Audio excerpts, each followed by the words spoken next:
Bismillah tawakkaltu ala Allah. Bismillahirrahmanirrahim. Allahu akbar, Allahu akbar, Allahu akbar. Subhanalladzi syakhkhara lana hadza wa ma kunna lahu mukrinin wa inna ila rabbina lamunqalibun. Allahumma inna nas'aluka fi safarina hadzal birra wat taqwa wa minal amali ma tarada. Allahumma hawwin alaina syafarana hadza wadwi anna bu'dahu. Allahumma antas sahibu fis safari wal khalifatu fil ahli.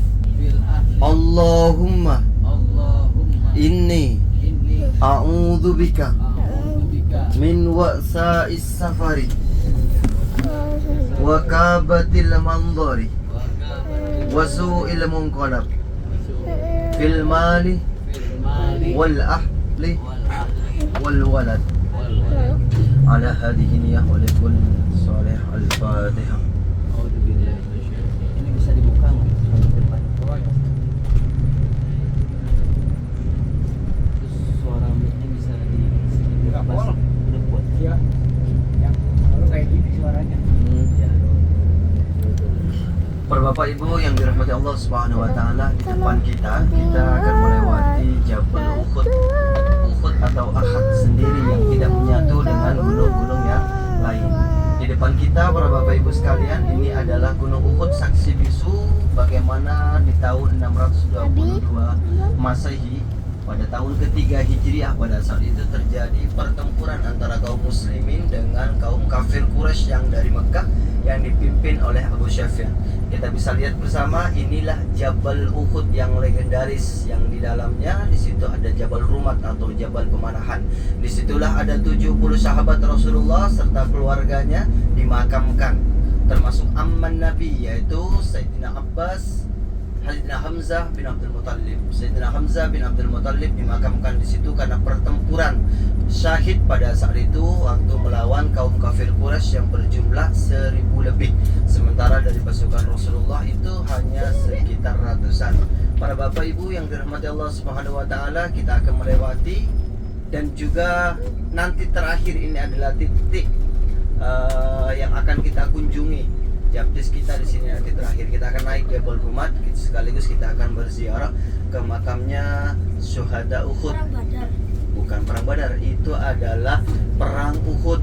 Di situ terjadinya perang Uhud. Kalau perang Badar itu 100 kilo dari sini di Jabal Malaikat. Di perang Badar sekaligus kita di situ kalau mau ke perang Badar mampir di sumur Bi'rur Rohah. Bi'rur Rohah, sumur yang pernah diludahi oleh Rasulullah, sumur yang dulunya beracun, yang sudah ada sejak zamannya Nabi Musa.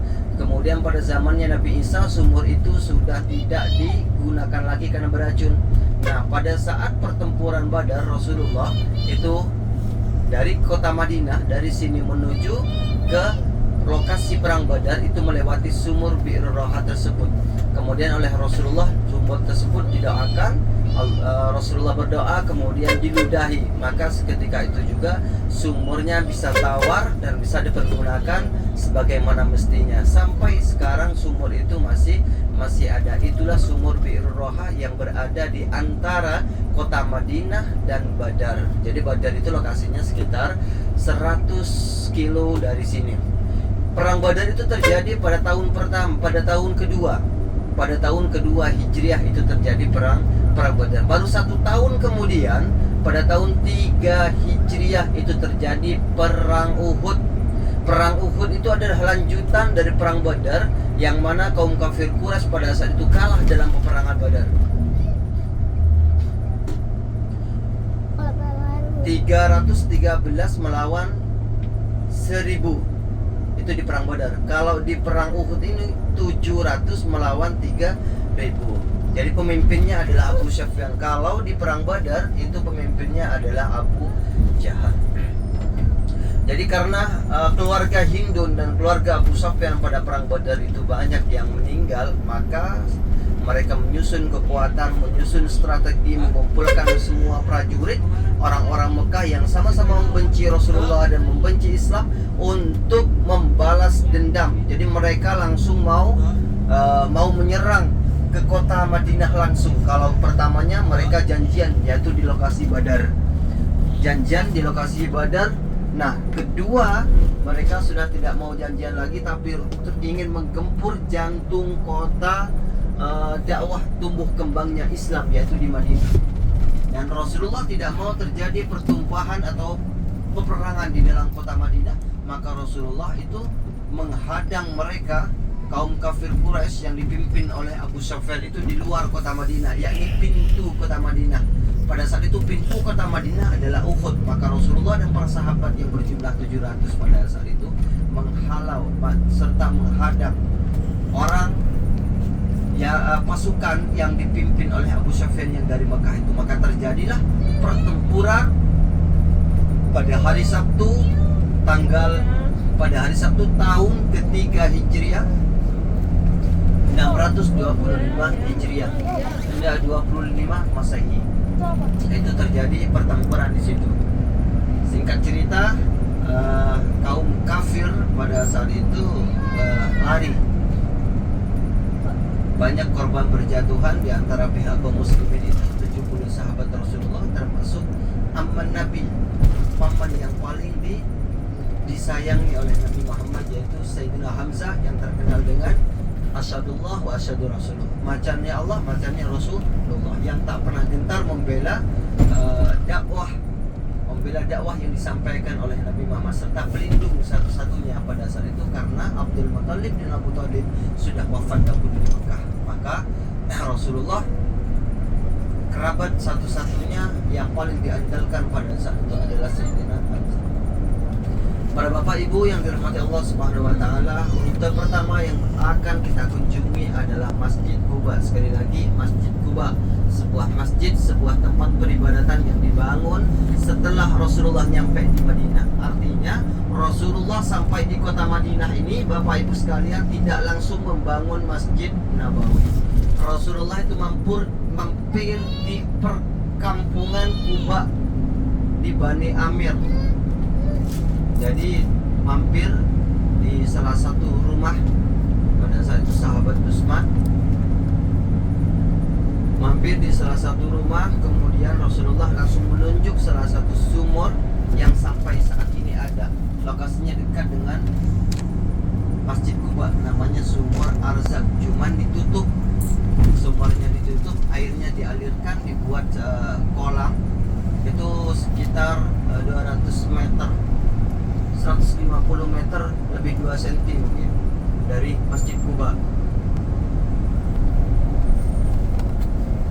Di Masjid Quba ini ada keutamaan, ada fadilah, walaupun sebenarnya sangat berbeda dengan Masjid Nabawi. Di Masjid Quba ini khusus barang siapa yang sholat atau ibadah di Masjid Quba, datang dari rumah di mana dia tinggal dalam keadaan berwudu dan niat untuk benar-benar ziarah dan melaksanakan sedikitnya sholat sunnah 2 rakaat, maka akan diberikan pahala sebagaimana orang yang sudah melaksanakan ibadah umrah.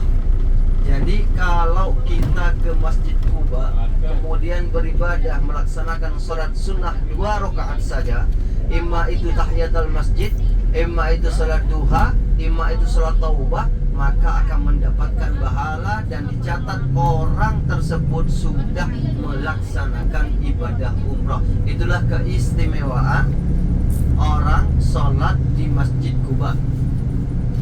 Sekali lagi, sholat sunnah 2 rakaat, baik itu tahiyatul masjid, baik itu duha, baik itu sholat taubah, sholat hajat, akan diberikan pahala sebagaimana orang yang sudah melaksanakan ibadah umrah. Itulah keistimewaan Masjid Quba. Makanya menjadi destinasi utama bagi jemaah umrah ataupun jemaah haji kalau sudah nyampe di Madinah itu kurang lengkap rasanya kalau tidak ziarah ke Masjid Quba. Karena Masjid Quba memiliki keunikan tersendiri. Rasulullah sendiri yang membangunnya, Rasulullah sendiri dan para sahabat atas dasar ikhlas.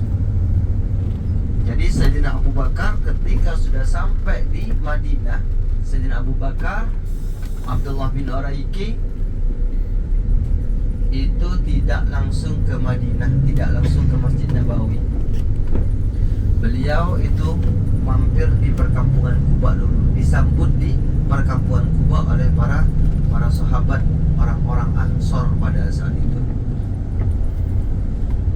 Di sini Bapak Ibu sekalian terkenal dengan daerah atau di sini ada masjid yang dinisbatkan kepada sahabat Rasulullah yang bernama Bilal bin Rabah. Bilal bin Rabah. Karena ini lurus dengan Masjid Quba di sebelah kanan, maka disebut dengan Wajah Quba.